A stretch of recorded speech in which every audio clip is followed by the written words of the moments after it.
গাড়ি কেনার পর এই প্রথমবার যাচ্ছি বাবার বাসাতে, তাও আবার বিয়ের দাওয়াত খাইতে। এই তো কালকেই ভাবছিলাম যদি কেউ বিয়ের দাওয়াত দিত তাহলে বিয়ে খাইতে যাইতাম। তো আমি আবার ভাবলাম বিয়ের দাওয়াত খাইতে যেহেতু বাবার বাড়ির এলাকাতে যাবো, সো আমার নতুন গাড়ির জন্য আমার পাড়া প্রতিবেশীদেরকে একটু মিষ্টি মুখ করানো দরকার। আমরা দুই বোন কিন্তু আমাদের এলাকায় বেশ পরিচিত আর সবার অনেক আদরে, সবাই আমাদেরকে অনেক অনেক ভালোবাসে। তাই আমি যেহেতু গাড়ি কিনেছি সবাই নিশ্চয়ই অনেক বেশি হ্যাপি। আর গাড়ি নিয়ে গেলে সবাই অবশ্যই বলবে যে মিষ্টি কোথায়। যেহেতু আমার বাবার বাসা একদমই গ্রামে, আর গ্রামের মানুষরা কিন্তু কোনো সুসংবাদ পেলে সেটার জন্য মিষ্টি খেতে চাই। তাই আমি আগে থেকে প্ল্যান করে 5 কেজি মিষ্টি নিয়ে গিয়েছিলাম, যে সামনে যাদেরকে পাবো এন্ড যারা বলবে যে মিষ্টি কোথায়, আর পাড়া প্রতিবেশীর সাথে কিছু রিলেটিভসরাও থাকবে, সবাইকে একসাথে মিষ্টি মুখ করাবো।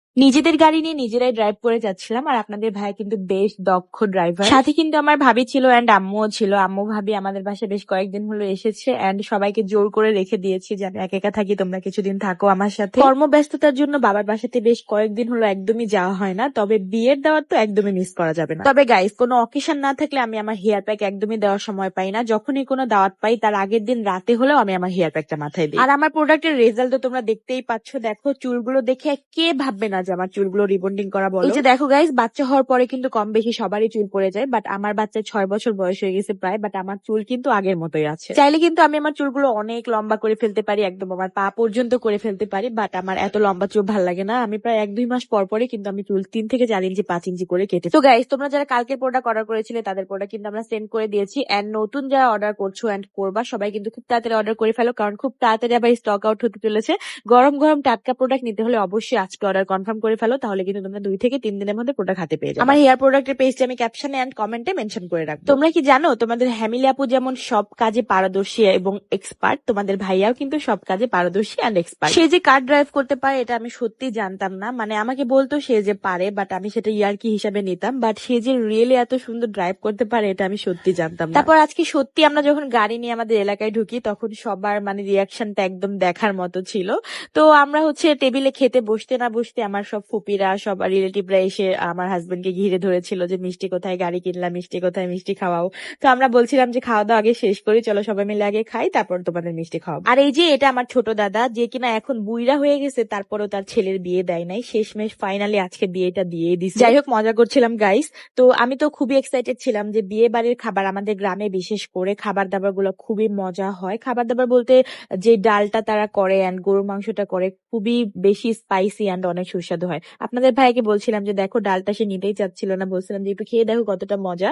তারপর সে ডালটা চেক করে বলতেছিল যে আসলেও তো অনেক মজা। তারপর আমরা একদম আনলিমিটেড পেট পুরে খাওয়া দাওয়া করি এন্ড খাওয়া দাওয়া শেষ করে আমাদের রুমে গিয়ে একটু এসি রুমে বসি। এন্ড দেখেন আমার রুমটা আম্মু কি অবস্থা বানায় রাখছে। মানে আমি রুমে থাকলে আমার রুমটা কত সুন্দর থাকে আপনারা তো দেখছেন, বাট দেখেন গাইজ আমার রুমটা কেমন হয়ে গেছে। প্রায় 1 থেকে 1.5 মাস পরে বাসায় আসছি, বাবার বাসাতে আসছি, খুব ভালো লাগতেছিল, বাট খুবই ইম্পর্টেন্ট আমাদের কাজ ছিল, যার কারণে আমরা কিন্তু বাসায় আজকে থাকতে পারি নাই। বাট আমাদের কাজগুলো শেষ করে খুব শীঘ্রই বাবার বাসাতে গিয়ে কয়েকদিন থেকে আসবো। সংগ্রামী কিন্তু তার নানি বাসা অনেক মিস করে, এই রাস্তাতে সে সবার সাথে খেলাধুলা করে এন্ড সে বলতেছিল যে কতদিন পরে আসলাম আম্মু, থাকো থাকো, বাট আমাদের কাজের জন্য আসলে থাকা হয়নি।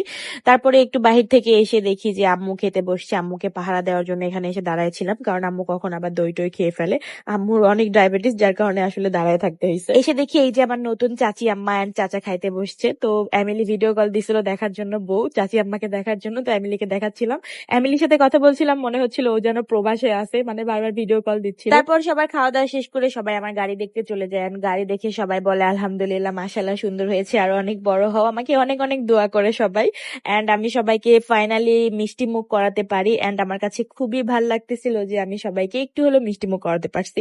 যদিও 5 কেজি মিষ্টি খুবই কম, তারপরে আমার সামনে যারা এসেছে সবাইকে 1 পিস করে মিষ্টি দিয়েছিলাম। আসলে কয় পিস করে মিষ্টি দেবো এটা ম্যাটার করে না, মিষ্টি মুখ করাটা ম্যাটার করে, মানে মিষ্টি মুখ করা বলতে গেলে। আর সত্যি বলতে আমি আমার গ্রামকে অনেক ভালোবাসি এন্ড আমার গ্রামের মানুষগুলোকে অনেক ভালোবাসি, অনেক শ্রদ্ধা করি, সবার সাথে আমি অনেক ভালোভাবে কথা বলি।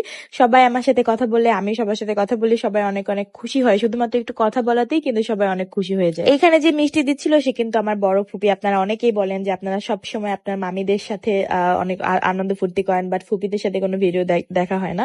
তো ফুপিদের সাথে আসলে ওইভাবে দেখা হয় না, ফুপিরা যার যার কাজকর্মে ব্যস্ত ব্যস্ত থাকে আর কি, তারা এত আনন্দ হুল্লাস এগুলো আসলে পছন্দ করে না, তাই তেমন একটা ভিডিওর মধ্যে আসে না এন্ড আসতেও চায় না। তার মানে এই না ভাই যে চাচি ফুপিদের পর করে দিয়েছি। চাচি ফুপিরা হচ্ছে রক্তের মানুষ, তাদেরকে কি কখনো চাইলেও পর করতে পারবো বলেন? তারপর আমরা সেখানে খুবই ভালো সময় পার করি এন্ড আমরা খুব তাড়াতাড়ি রওনা দিয়ে দিই আমাদের বাসার উদ্দেশ্যে, কারণ বাসায় বিশাল বড় একটা কাজ পড়েছিল এন্ড ভাবি আম্মুদেরকেও নিয়ে আসি, কারণ বেশ কয়েকদিন তাদেরকে রাখবো এখানে, জোর টোর করে হইলেও রাখবো। বাসায় ফিরতে ফিরতে আমাদের একদম সন্ধ্যা হয়ে যায় এন্ড আসার সময় কিন্তু পুরো রাস্তা আমি গাড়ি চালায় আসি এন্ড আপনারা সবাই মাশাআল্লাহ বলেন, কারণ আমি কিন্তু নতুন ড্রাইভার হিসেবে খুবই ভালো চালাইছি। আর এইটার পুরো পুরো ক্রেডিটটাই হচ্ছে আপনাদের ভাইয়ার। তো আজকে ভিডিওটা এই পর্যন্ত শেষ করছি। Thank you so much for watching this video. আল্লাহ হাফেজ।